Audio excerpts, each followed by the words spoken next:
Olá, muito bom dia para você que nos acompanha nesta manhã de quarta-feira. Chegou a hora de trazer informações importantes para você no Bom Dia Senar Mato Grosso, um programa que você sabe tem como missão justamente levar até a sua fazenda, até o seu colaborador, informações importantes que fazem parte do leque de opções de treinamentos e cursos oferecidos pelo Serviço Nacional de Aprendizagem Rural. Hoje o assunto traz muito interesse para os pecuaristas, os produtores que investem na produção de carne, na pecuária de corte. Hoje a gente fala sobre forragicultura e suplementação, a importância disso para a atividade. E para isso eu recebo aqui no estúdio do Canal Rural em Cuiabá o Breno de Oliveira, o Breno Augusto de Oliveira, ele que é zootecnista, instrutor credenciado junto ao Senar Mato Grosso. Breno, primeiramente, bom dia, seja bem-vindo aqui ao Bom Dia Senar Mato Grosso.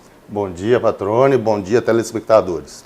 Breno, a gente vai falar sobre forragicultura. Queria que você começasse explicando um pouquinho esse assunto, né? Que, aliás, forragicultura é muito importante, né? Você, no momento em que você busca cada vez mais desempenhos mais ágeis, mais rápidos em menor espaço de tempo, né? Você busca produtividade, você tem que atentar a esses assuntos que você traz aqui para o programa de hoje, né? Com certeza.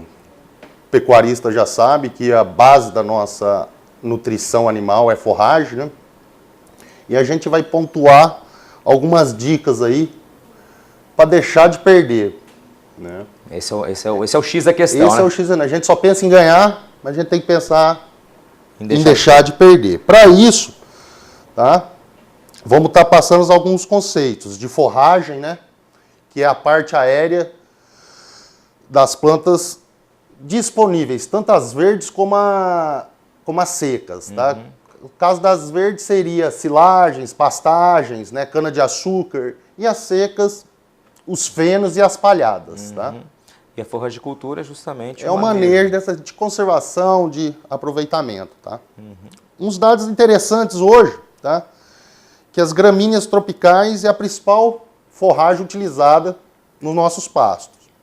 No Brasil, isso está em torno de 180 milhões de hectares e no Mato Grosso, algo em torno de 20. Tá? Isso aqui você está considerando, são números que consideram apenas as nativas ou as nativas e já cultivadas? As duas. As duas somadas. Tá? E o grande entrave aí, Patrone, é a monocultura. O que é isso? Uma espécie de gramínea dominando todos os pastos, do Iapoca e Chuí, que é a braquiária brisanta, cultivar manundu, popular braquiarão. Isso é causa limitante muito grande produtivo, né? Porque se, por exemplo, der uma doença que vem ocorrendo, a doença da morte súbita do braquiarão, dá no Brasil inteiro. Se dá no Brasil inteiro, imagina uma propriedade que tenha só um tipo de capim. Então, qual que é a dica? Está diversificando. O mesmo pasto pagado em engorda é diferente de bezerro, de novilho e de garrote. Então, existem categorias animais, que hoje essas categorias são definidas pelo peso, unidade animal, que é 450 kg de peso vivo. Hoje não é mais cabeça, patrão. Hoje, uma unidade de 450 animal. Você pode ter 2 bezerros de 225 kg, que dá uma unidade. Ou um boi de 900 kg, que são 2 unidades animais. Isso é um ponto importante que você está citando aqui, Breno, que eu acredito que muitos pecuaristas evidentemente conheçam, saibam disso daí, mas é importante frisar esse ponto que você mencionou, que dependendo do sistema da atividade que você tem, se é cria, recria, engorda, enfim, você tem que buscar utilizar um pastejo adequado para cada época ou para cada categoria animal, isso mesmo. Exatamente. E é primordial dentro de uma propriedade produtora de carne ter balança, e nossa moeda é peso. A gente só consegue medir e acompanhar nosso resultado com uma balança. Tá? Basicamente, as pastagens são divididas em 2 classes, cultivadas e nativas. Qual que é o grande limitante das nativas? Hoje a gente tem que conhecer muita coisa, está faltando muita pesquisa. A gente tem que conhecer muita coisa da natureza ainda. Mas a grande limitante das pastagens nativas que a gente conhece hoje, por exemplo, jaraguá, né, popular jaraguá, é sua capacidade de rebrota. Ele não aguenta pata de boi. Essa é a grande desvantagem das pastagens nativas. Qual que é a grande vantagem das pastagens nativas? Já está lá disponível. A custo zero, teoricamente. Tá?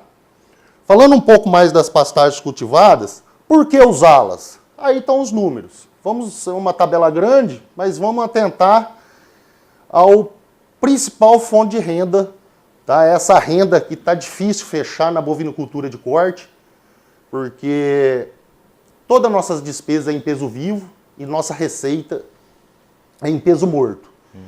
Com isso, quanto mais produtividade você tiver por área, mais receita você vai conseguir ter, né? Então aí tem vários números que comprovam como deve-se trabalhar com pastagem cultivada. A gente está vendo aqui, Breno, só para frisar aqui, né, são vários números, vamos atentar aqui as duas últimas linhas aqui, né? Lotação, evidentemente, com pasto melhor trabalhado, você consegue ampliar a capacidade animal, como você mencionou ali. Aqui está um salto expressivo que depois, é claro, vai fechar no rendimento maior ali, né? Nós temos que tomar cuidado, Patrone, que a taxa de lotação muito alta pode prejudicar ganho de peso de animal engorda, tá? Porque o animal vai ter pouco espaço para selecionar pasto. Ele vai ter que comer até as partes menos nutritivas da pastagem, tá? Mas para animal em crescimento é bem essa colocação que você fez, tá? Mas o grande questão aí, você pode ver que na média brasileira é 2 arrobas por hectare, a produtividade.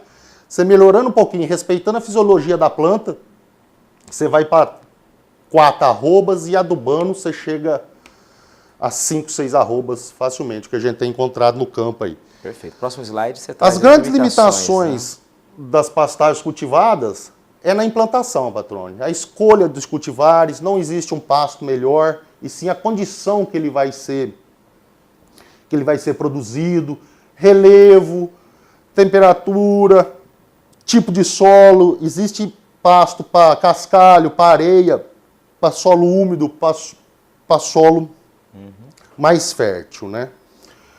Hoje, um grande limitante que a gente tem na implantação também é a análise de solo. Pessoal não tem essa prática. Profundidade de plantio, né? Hoje, as plantadeiras, e principalmente distribuir a semente e passar grade niveladora fechada, isso judia muito da semente dos pânicos, que são sementes pequenas. O que são os pânicos? O popular Mombaça, Tanzânia, Zuri, Quênia, né? Quantidade e qualidade de semente. A quantidade de semente, se for pecuaria, você não pode trabalhar você não deve trabalhar com saco. Você tem o preço, o custo da semente é a área, tá? O quanto você vai gastar por área. E a qualidade. Hoje você tem que trabalhar com semente fiscalizada, com nota fiscal, porque pode vir uma insegurança muito grande se você não trabalhar com qualidade, né? Vamos seguindo então, Breno. Depois da implantação, depois do plantio, como que é feita a colheita? A lotação contínua é a grande prática que se vê no campo, aí, no estado e no país. A lotação rotacional se divide o piquete. Os animais ficam de 1 a 7 dias, recomendado é até 3 dias dentro de cada piquete, que vai comer só a parte mais nutritiva da gramínea. Tá? A lotação em faixa é um rotacional com cercas móveis, dá muito trabalho.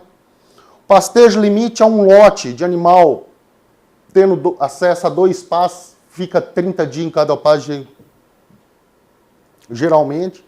E o pastejo diferido, que é um rotacional que a gente calcula tal lotação nos meses de janeiro, dezembro, janeiro e fevereiro, que tem mais luminosidade, mais água. Vai dobrar, vai aumentar a sua capacidade de suporte. De vez em você aumentar sua taxa de lotação, você pula esse piquete e faz silagem dele. Isso seria o pastejo diferido, né? Aqui um dado da Embrapa Gado de Corte, tá? Sobre a eficiência de pastejo, tá? Olha lá, pastejo contínuo maior que 25 hectares. Tá? De cada 100 quilos, por exemplo, só vai ser ingerido pelo animal, só vai virar carne 25 quilos de pasto. Tá? Você praticamente não perde, né? Que na natureza tudo se transforma, né?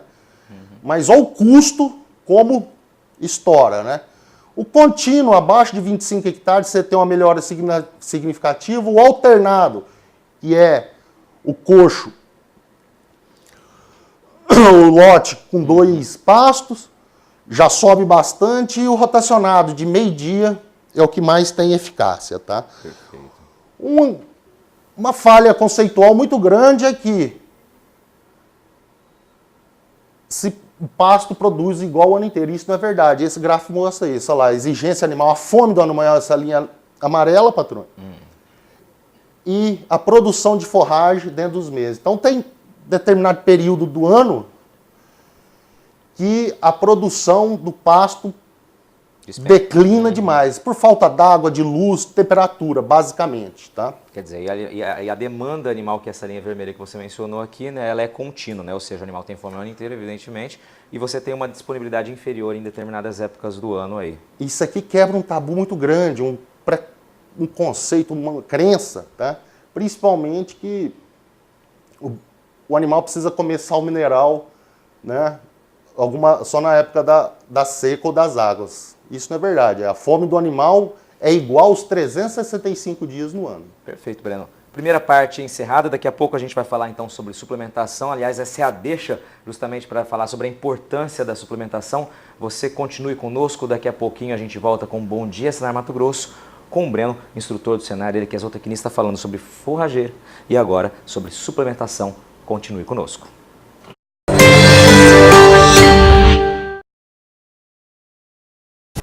Estamos de volta com um Bom Dia Senar Mato Grosso, direto aqui do estúdio do Canal Rural em Cuiabá. O programa de hoje, você sabe, está falando sobre forragicultura e suplementação. Quem nos traz as informações é o Breno Augusto de Oliveira, que é zootecnista, instrutor credenciado do Senar Mato Grosso. Breno, no último slide do primeiro bloco, você mostrou ali que a demanda por alimentação animal, ela é constante, está aqui nessa linha vermelha, né? Quer dizer, o gado, o rebanho, ele vai ter fome o ano inteiro, evidentemente, mas a disponibilidade de pasto ali, de pastejo, ela, é claro, cai em determinadas épocas aqui de seca, como você mencionou. Ou seja, é importante estar atento à suplementação, esse assunto que você toca a partir de agora, né? Com certeza, patrônio, para evitar o boi sanfona, né, que emagrece, que engorda nas águas e emagrece na seca, né? Isso aí acaba com a qualidade de carne, né? E uma opção muito legal que a gente tem, principalmente num estado agrícola e como o nosso, tá? É estar suplementando. A gente vai focar aqui a suplementação, basicamente em suplementação proteica, energética, mineral e água, tá? Qual que é o objetivo da suplementação? O próprio nome diz, complementar a fome do animal em determinadas épocas do ano, tá? Melhorando seu desempenho, a utilização da forragem disponível através de fornecimento adicional de nutrientes. O que tem que ficar claro, tá? Que esse aproveitamento de pastagem até 1% do peso vivo. Acima disso, se você der concentrado, ele vai fazer o efeito de substituição. Vai deixar a forragem e vai na ração, tá? Como eu disse, é uma estratégia para evitar o boi sanfona. Tá? Qual que é os ganhos? Uma desmama precoce, diminuir o intervalo entre partos. Tá? E aqui estão os mais populares suplementos, proteico e energético. No caso do milho e da soja. Tá? Suplementos energéticos como o milho, né? O sorgo. É um substituto 100% do milho. Ah, Breno, eu estou fazendo uma ração lá em casa, ó, 100%. Milho e sorgo. Dentro do rumen, dentro do bucho do animal é a mesma coisa. Tá? Ah, Breno, estou fazendo uma ração 100% de milho e milheto. Dentro do rumen fornece os mesmos nutrientes. Tá? Mas substitui o milho 100% na ração. Suplementos proteicos, aqui no estado a gente tem um acesso muito grande a caroço de algodão, tá? Que é bem polêmico, mas não existe na literatura nada que fale de resíduos e descaracterização organoléptica da carne. Tá? E a ureia, tá? Que são suplementos proteicos. O que a proteína faz no rumen? Dá fome. O que a energia faz no rumen? Tira a fome. Tá? Como ofertar esses suplementos? Tá? Basicamente, vamos citar duas formas. O confinamento, tá? Que é um conceito de sequestro, você retira os animais do pasto e engorda. Tá? Qual que é a grande vantagem dele? Você tem maior controle zootécnico. O que é isso? Você consegue controlar mais o ambiente do animal. Você vai saber certinho o que ele vai comer, a quantidade. Qual que é a grande dificuldade de confinamento, principalmente para se ter boi gordo o ano inteiro? Mais investimento em instalações, tá? Em sanidade, juntou muito animal, vai estar perigo de mais enfermidades. Tá? E existe outra forma também, o semi-confinamento, que requer menos investimento, porém você tem menor controle zootécnico, principalmente com brotação de pastagem. Tá? Você pode estar dando a melhor dieta ali no coxo, patrão, mas o rumen adora broto de pasto. Aí você pode, em 1, 2 dias, perder serviço, o gado emagrece perdendo serviço aí de meses e alto investimento. Tá? Mas é um sistema bem barato para você ter animal gordo o ano inteiro. Tá? O grande segredo comercial hoje de bovino é você estar entregando frequentemente animais prontos para abate, ao invés de ficar tentando acertar o preço mais alto da arroba durante o ano. Então hoje você faz uma média, fazer um ano agrícola, como os lavoristas fazem. Né? Perfeito. E o sal mineral é outro suplemento muito importante, né? O pessoal economiza demais. Sal mineral é dos itens de menor peso no custo operacional de uma produção de bovino. Tá? Existe um melhor sal mineral? Não, não existe um melhor sal mineral. Existe característica do melhor sal mineral. E a primeira característica do melhor sal mineral é assistência técnica, no mínimo 8% de fósforo. Por que fósforo? Porque é o nutriente com menor quantidade no nosso solo. Tendo pouco no solo, vai ter pouco na planta e, consequentemente, pouco no boi. Né? Mas se o uso adequado supre os nutrientes necessários, corrige as deficiências. Cada categoria, como na pastagem, tem a sua exigência. Sal mineral de bezerra é um, sal mineral de vaca é outro e sal mineral de boi é outro. Breno, falando sobre sal aqui, ali no primeiro bloco, no encerramento, você comentava que quebrava um tabu, aquele gráfico que mostrava a demanda, né, por alimento, a fome do rebanho o ano inteiro, né, contínua, diante da disponibilidade de pastejo, no caso, de pasto, com uma queda acentuada nos períodos de seca. E você dizia o seguinte, que ali quebrava um tabu, um paradigma de que o sal mineral é para dar só em determinada época do ano, ou seja, tem que ser contínuo o uso do sal mineral. Com certeza. A oferta do sal mineral para os animais tem que Há ser... muito erro nisso? Tem muita gente que erra? Muito. Existe muitos vendedores de milagre aí, tá?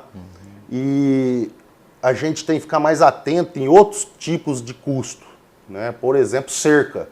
Hoje o jeito mais barato e mais rentável de você dividir piquete é com cerca elétrica. Tá? Porque hoje o custo no estado médio aí é R$8.000 o quilômetro de uma cerca convencional. Cerca elétrica é R$1.500. Tá? Sal mineral, senhores, é um saco de 30 quilos por cabeça ano. Tá? O que fizer diferente disso, vai estar errando. E o melhor funcionário para acalmar boi que existe é o sal mineral. Tá? Ótimo. Esclarecida a dúvida, podemos seguir. Outro componente primordial na suplementação é a água. Tá? Animal bovino não gosta de água suja e sim de água morna. Tá? Hoje, os mercados mais exigentes de carne exigem aguada artificial, água em bebedouros. Por quê? A aguada natural, como a gente vê nesse slide, pode ser um veículo de doenças. Tá? E pior que isso, hoje no conceito de corredores ecológicos, tá? O que é isso? Não adianta eu na minha propriedade ter minha reserva, o patrão ter a dele, se essas reservas não forem interligadas. Tá? A forma mais eficiente de interligar essas reservas é via corredores ecológicos e fica em beira d'água. Então, hoje em dia, para atender os mercados mais exigentes de carne, não se deve ter aguada natural. Concluindo, sua fazenda é sua empresa. Acho que esse conceito de empresa é muito interessante. Hoje, uma forma conceitual para você transformar uma fazenda em empresa é quanto você tem parado de dinheiro nela e quanto ela está te rendendo. Hoje, a base de rendimento é poupança. Por exemplo, se temos 100 mil reais aportado numa fazenda, de tudo, fazer um diagnóstico completo. Se eu tivesse 100 mil reais, pusesse na poupança 6% ao ano, né, são 6 mil por ano, 500 reais ao mês. Se ela não estiver me dando isso, tenho que sair da minha zona de conforto e procurar melhoria. Mão de obra pouco qualificada. Como eu disse, não existe o capim milagroso. E planejar, pessoal. Profissionalizar a fazenda. Como eu disse, a categoria animal, cada categoria tem sua exigência. No Mato Grosso existe inúmeros resíduos culturais grosseiros que podem ser transformados num alimento tão importante que é a carne. E conhecer as linhas de crédito, por exemplo, o ABC. Breno Augusto de Oliveira, obrigado pela sua participação aqui no Bom Dia Mato Grosso. Tentou resumir de um jeito muito breve aí, né, um assunto tão denso, né, com tanta riqueza de detalhes. Obrigado mais uma vez pela sua presença. Obrigado você pela sua audiência, pela sua companhia aqui no Bom Dia Senar Mato Grosso. Hoje falando sobre forragicultura e suplementação. A todos vocês, mais uma vez, muito obrigado. Até a próxima quarta-feira. Bom Dia Senar Mato Grosso. Até lá!